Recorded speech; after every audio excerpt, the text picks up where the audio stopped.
Chapter 1. Our opinion won't fix the world. The world is on fire. We know this. We feel it in our chest. We taste ash every time we open our mouths. We hear the crackle of the flames in our sleepless nights. We have come to believe our opinions are just the tool to fight the fire, that if we just yell loud enough, smart enough, righteously enough, the flames will back down. We rage in traffic. We deliver monologues in the shower. We weaponize headlines online, threads, posts, stories, reactions. We're fighters in an endless war of outrage and opinions. We tell ourselves it's noble, it's necessary, that staying silent is surrender. And so we go to battle. I've done it. You've done it. We do it together. We're not stopping the fire. We're just screaming into the blaze, convinced it'll stop the flames. I was absolutely convinced my opinions mattered. Not just that they mattered, but that they did something, that they pushed the world a notch closer to the way it was supposed to be. My outrage wasn't noise. It was righteous. A blunt instrument I swung at ignorance, certain I was on the right side of history and fully entitled to be loud about it. And when someone didn't take the hit, when they ignored me, disagreed, or refused to fall in line, I didn't just get annoyed. I got furious. How dare they brush past something I'd clearly thought through, carefully worded, and possibly typed in all caps. I wasn't just right. I was righteously right. Meanwhile, my stress was off the charts. My relationships were thinning out. I spent more time policing the world than living in it. The people I was raging at weren't changing, weren't learning, weren't even paying attention. They were scrolling past, rolling their eyes, moving on, while I stayed there, jaw tight, convinced I was a soldier in a war I never truly had the power to win. Half the time, I wasn't even arguing with a person. Maybe it was a bot. Maybe it was a real human whose thoughts had been pre-chewed by algorithms, memes, and bad faith discourse dressed up as confidence. Maybe I was shadowboxing an idea specifically engineered to keep me angry and engaged. I never stopped checking. I didn't care. I saw the take and went in swinging. I traded peace for the rush, sanity for the hit, any chance at enjoying my own life for the illusion of being right about someone else's. Friends stopped calling. My blood pressure climbed. My sleep fell apart. I drifted toward people who agreed with my opinions and away from people who cared about me. But at least I landed the comeback. At least I ratioed someone. At least I posted the perfect meme. At least I dropped a well-researched argument no one really cared to read. And for a moment, that felt like control. Manufactured rage. Online, our world is full of machines designed to either agree with us or fuel our outrage, systems that keep us locked in the spin cycle. They hand us exactly what we need to stay angry, just enough affirmation to feel right, just enough provocation to keep fighting. They don't need to be smart. They don't need to be real. They just need to feed the fire. But here's the twist. It's not just online. It's not just the bots. We do it to each other. Your uncle at Thanksgiving, your coworker by the coffee machine, the barista with the wrong bumper sticker, they're all part of the same blaze we think we're putting out. They show up with half-baked opinions, algorithm-flavored sound bites, and just enough smugness to get our blood pressure boiling. And you take the bait. We all do. Because they are not just annoying, they're essential. We need them. We need someone to argue with, someone to correct, someone to defeat. Otherwise, who are we fighting? What are you going to do with all this certainty? We assign them a role. The troll, the NPC, the brainwashed sheep, the hypocritical leftoid, the cultist, MAGA monster. They're not real people anymore. They're props in our theater of outrage, plot triggers, narrative glue. They exist to piss us off, and when they do, we feel something. Purpose, identity, relevance. And if they won't listen, if they won't see the light, then screw them. Block, mute, cancel, disown. They're just another bad take. You don't need to understand them. You just need to win. Because deep down, we don't care what's true. We care what feels true. We care that we're right, that we're better, that our anger is sacred and justified and useful, that we're still on the good side of the fire. Because if we don't fight, if we don't set the record straight, if we don't wake up every day ready to rage for the cause, then we're failing ourselves, failing our world, failing our children, failing the narrative we've tied our identity to. The certainty game. At some point, we all woke up with the same hangover. Emotion became evidence, outrage became expertise. We stopped asking, "Is it true?" and started shouting, "It feels true, and that's all that matters." We don't just validate our emotions, we weaponize them. It's the certainty game, and we love the game. Not because it fixes anything, but because it makes us feel powerful in a world where we feel powerless. Not because it solves problems, but because it gives us someone to blame for why those problems still exist. It's easier to attack than to build, easier to destroy than to understand, easier to scream than to sit quietly and listen to someone you hate say something that might be true.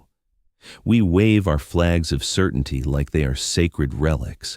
We make our positions our identities, our arguments our gospel, and our enemies the devil incarnate. And deep down, we know, that it's tearing us apart, that the lines we draw between us aren't protecting us, they're cutting us to pieces. But we won't stop, because certainty feels good. Certainty is armor. Certainty makes the world feel simple again. The Church of Us. We don't join echo chambers. We stumble into them, thinking we're just finding our people. A couple likes, a few nods of agreement, and before you know it, we're surrounded by voices that sound exactly like ours. And it feels good. It feels right. Finally, a space where we're understood, where people see what we see, believe what we believe, get angry about what pisses us off. It's not a bubble. It's a sanctuary. A cathedral built from hot takes and solidarity memes. Inside, you're righteous, informed, part of something, enlightened and better, and then, boom, a heretic wanders in, says something that doesn't belong. It's not even that offensive, not really, but it's wrong. And suddenly, your blood is boiling. How could they think that? How could they say that? They must be stopped. Consequently, we do what any loyal congregation does when a heretic speaks. We condemn them. We argue, we correct, we shame. We downvote and block. The machine rewards us with likes, claps, cheers from the pews. We're doing the Lord's work. Or at least the algorithms. And what did that person honestly say? Who knows? You don't care. I don't care. It threatened the echo. That's all that matters. Addicted to righteousness, we tell ourselves we're protecting the truth. That doubt is dangerous, that anyone who slips on language, politics, parenting, timing is part of the fire we're trying to put out. But that's the lie, because we're not putting it out. We are the fire and the fire starter. We think our judgment is a suppressant, that if you just apply enough righteous pressure, the chaos will stop. But judgment isn't a retardant. It's an accelerant. We are pouring gasoline on everything we say we're trying to save. Our families, our friendships, our movements, our peace. Every side-eye, every correction, every icy silence or internet pile-on. Every moral litmus test. Every time we decide that someone is not worthy of complexity or compassion, we strike a match, and then we blame the heat on them. We think we're saving the house, but we're torching the furniture to keep warm. We want to believe we're the main characters in a revolution, even if the revolution is just us blasting someone with an opinion or stance we find threatening to our security, our certainty. Doing something different might mean compromise. It would mean softening, admitting we might be wrong, or worse, incomplete. But our egos aren't built for that. They're not made for nuance. They're made for war, for declarations, for certainty. And so we perform. You call it justice. We call it truth. But deep down, It's just theater. It's a role we know how to play, a script we can memorize. Because in a world on fire, the only thing scarier than being wrong is being unsure.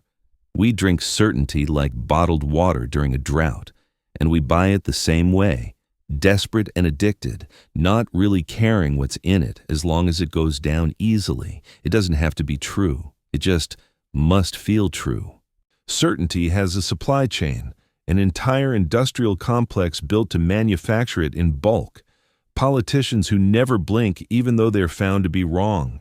Influencers who just tell it like it is, even though they're the influenced ones. Activists who confuse volume with virtue. Thought leaders who trade in TED Talk authority for the play-by-play commentary of the collapse of civilization. Even the ones who claim they're breaking the system are just rebranding the same poison they are warning us about. Outrage, simplification, blind conviction, packaged and sold as clarity, delivered in bite-sized hits of digital heroin. We don't even need facts anymore, and once we're in, we're locked. Change your mind, and you're a traitor. Ask a question, and you're suspect. Pause to consider another side, and suddenly you're part of the problem. And we double down. Again and again. We memorize our talking points. We pick our team, tattoo our beliefs to our bios, and scream louder every time reality starts poking holes in the script. Because if we scream it loud enough, maybe it'll feel true. And if it feels true, maybe we won't feel so scared. And if we don't feel scared, maybe we can ignore the fact that the fire is still spreading. The righteous roast. Judging people felt good. Better than good, it was necessary. It took the edge off whatever was buzzing in my chest and gave it somewhere to go. A shared target, a clean line between us and them. For a moment, I could breathe. I got good at it. Sharp. Efficient. I collected screenshots like evidence, rehearsed the takedowns before my feet even hit the floor in the morning. By the time the coffee was ready, I already knew who I was mad at and why. That part mattered. Knowing why made it feel earned. I picked the loudest characters I could find and turned them into props. An influencer saving democracy one post at a time. A gun guy screaming about freedom like volume was policy. Politicians who spoke entirely in slogans, outrage, and rehearsed contempt. I reduced them to punchlines, stripped out whatever made them human, and warmed my hands on the fire. It felt like standing on solid ground in a world that wouldn't stop moving. And my body loved it. My jaw stayed tight, but in a focused way. My pulse kicked up, but it felt like purpose. The noise in my head organized itself around a single point. There, the problem. I laughed harder than I meant to. I typed faster than I thought. I mistook that surge for clarity, that tension for strength. I told myself I was seeing the truth. What I didn't notice, because I wasn't looking, was how narrow everything got. How the room inside my head kept shrinking. How every new take had to fit the same shape or get crushed. I stopped being curious. I stopped listening. I stopped sleeping well. Friends started skimming past me, then avoiding me altogether. Conversations thinned out. Everything became a performance, even when I was alone. I kept going anyway.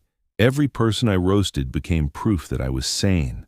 Every joke was distance. Every judgment was a wall between me and whatever mess I didn't want to face in myself. I didn't ask questions. I didn't slow down. I didn't care what was true underneath the noise. I just kept lighting matches and calling it virtue. The joke, of course, is that the people I mocked were still doing things, messy things, flawed things, sometimes dangerous things, sometimes effective things.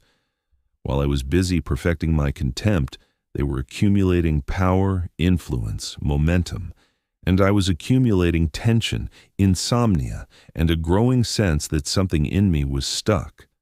I thought I was fighting the fire. I was instead feeding it. Because the truth I didn't want to admit was this: None of my judgments made the world better. It just made me feel superior while my life got smaller.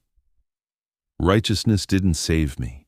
It locked me in a place of suffering and called it clarity, while everything around me kept burning. The Rage Hangover. I couldn't stop myself.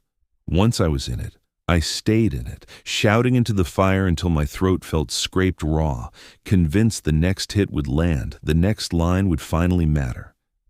I carved my opinions into posts like they were permanent, hurled them into comment sections like weapons, and called it engagement. Friendships thinned out, family conversations turned brittle, and I kept going anyway, chasing that brief rush of being right, that tiny surge of approval before everything disappeared into the feed. I told myself it was discourse. It felt more like spraying gasoline inside a burning house and calling it a strategy. Every exchange drew blood, sometimes theirs, sometimes mine, and the heat just kept rising. I thought if I cut deep enough, if I went hard enough, if I buried enough people under the weight of my certainty, something would finally click into place. The chaos would organize. The world would make sense. It never did. Just a glimpse.